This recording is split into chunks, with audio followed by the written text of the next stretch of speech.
Hey everybody, this is Gig Cleveland. Got another one here for you. Max Miller and his allegations possibly costing him the elections. Let's take a look. With 97 days to go until the midterms, a congressman from our part of the state was the talk of the state fair in Columbus today. As pressure against Congressman Max Miller grows, Ohio politicians are weighing in on his future. I'm your Columbus Bureau reporter Morgan Trow, and across the aisle, his colleagues are concerned. The accusations are certainly very serious, and they're certainly troubling. Miller.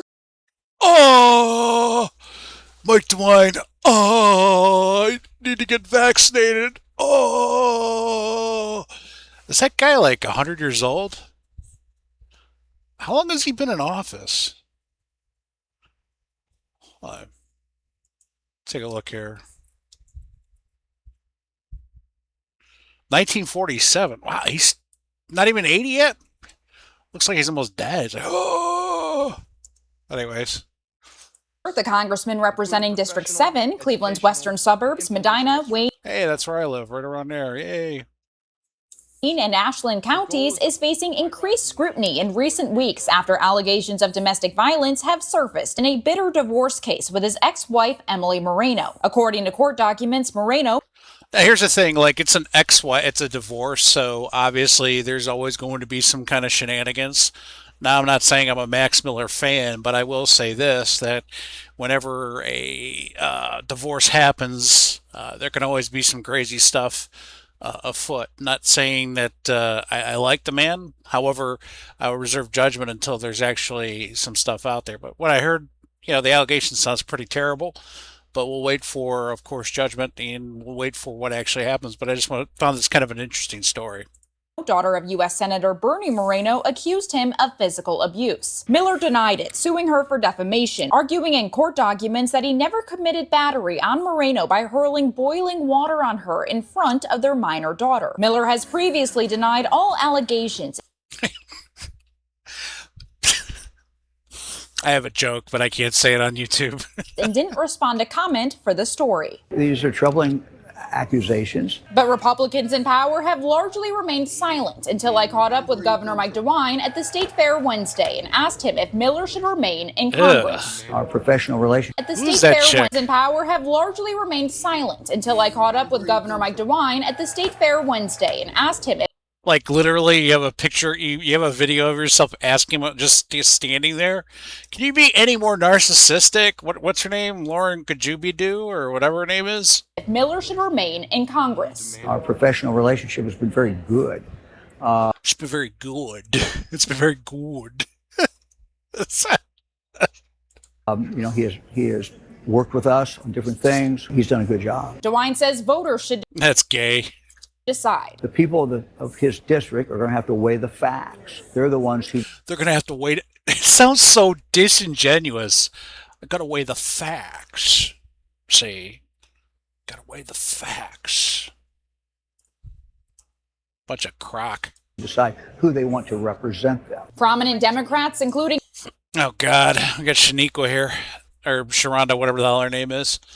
The politics is basically the art of emotionalism, basically manipulation, and getting you out there. Both these people do the same damn thing. They're both as crooked as the day is long. Without Jesus Christ, they would split hell wide open. Every one of us. A member of the Ohio congressional delegation, Chantel Brown, have called for Miller to resign. It's important that as colleagues, we have a uniform standard of the expectations of our colleagues and what they should be doing. I also found Brown at the fair, in which she urged his fellow Republicans to hold him accountable. Okay, sorry, dude, but like blonde highlights, hey.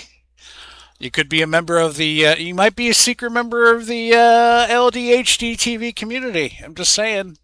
Not that there's anything wrong with that. Not at all. Not at all. I have a friend that's gay. Just like, like in the show Seinfeld.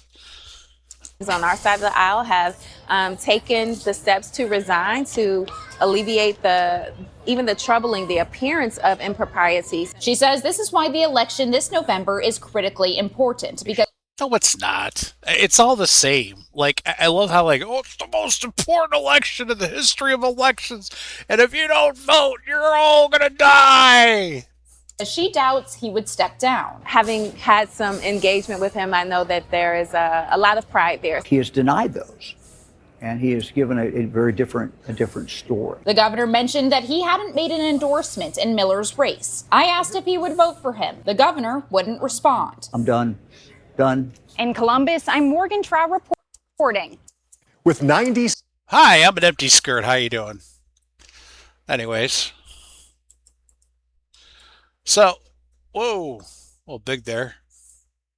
Anyways, yeah. So just looking at that video, politics, to be honest with you, is the art of the possible. But the average person has gotten the short end of the stick always. So there's really nothing else to be had here. But I'm really curious here. Let me take a look. Hold on one second. Max Miller. Max Miller, born November 13th, 1988. Okay, he's Gen Z. Or millennial, not Gen Z, millennial. American politician. He's from Shaker Heights. Yeah, that explains everything. If you know, you know, right? I know some people from Shaker Heights. Miller worked at Lululemon before joining the Marine Reserve. Of course, he is a Marine. Thank you for your service. Thank you for your service, as Jesse, the Body Ventura would say. Jesse Body Ventura. Conspiracy theories. All right. Anyways, getting off track here. Okay, so Max Miller. All right, so basically,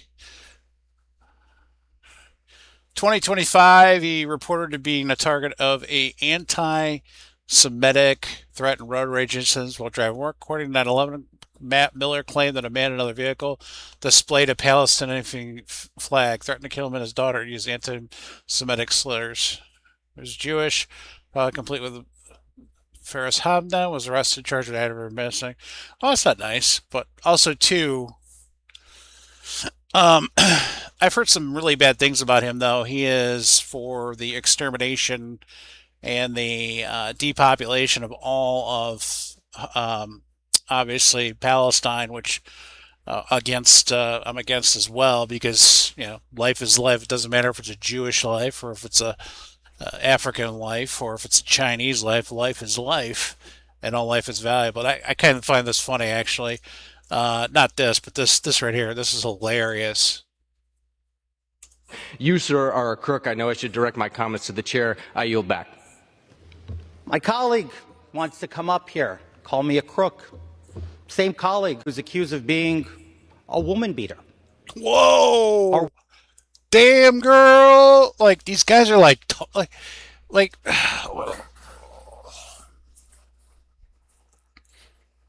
I mean, but the thing is like, this happened before. I mean, it's just, I say like, oh, men, they're acting like women now. I mean, it was the same thing back in like, what, the 1800s.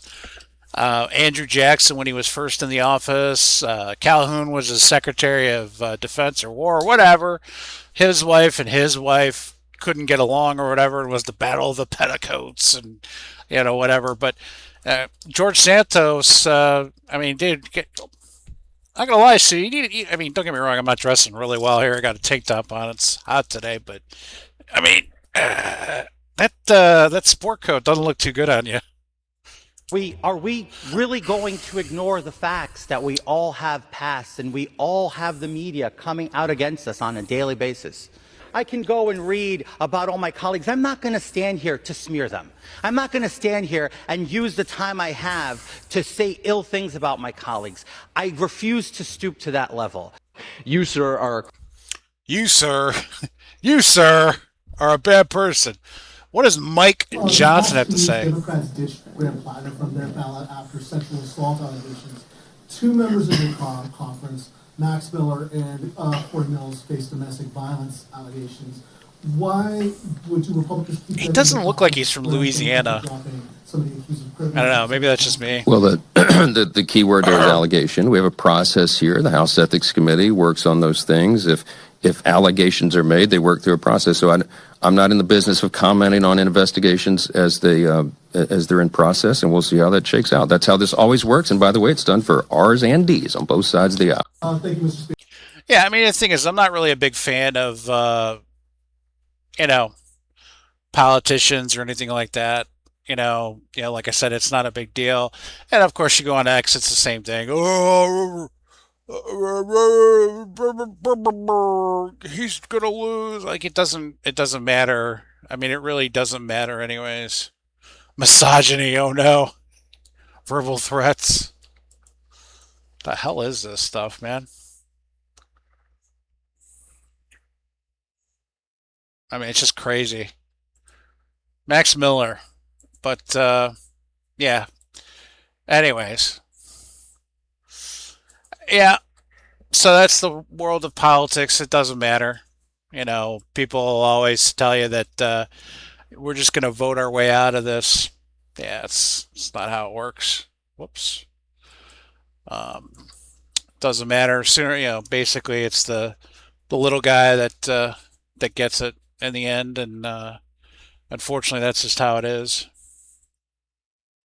But anyways, yeah, but no, if you like this video and you like any more of these, please go ahead and subscribe and hit that bell for notifications. This is Simply Bud. I'm Brian Budd. Good day.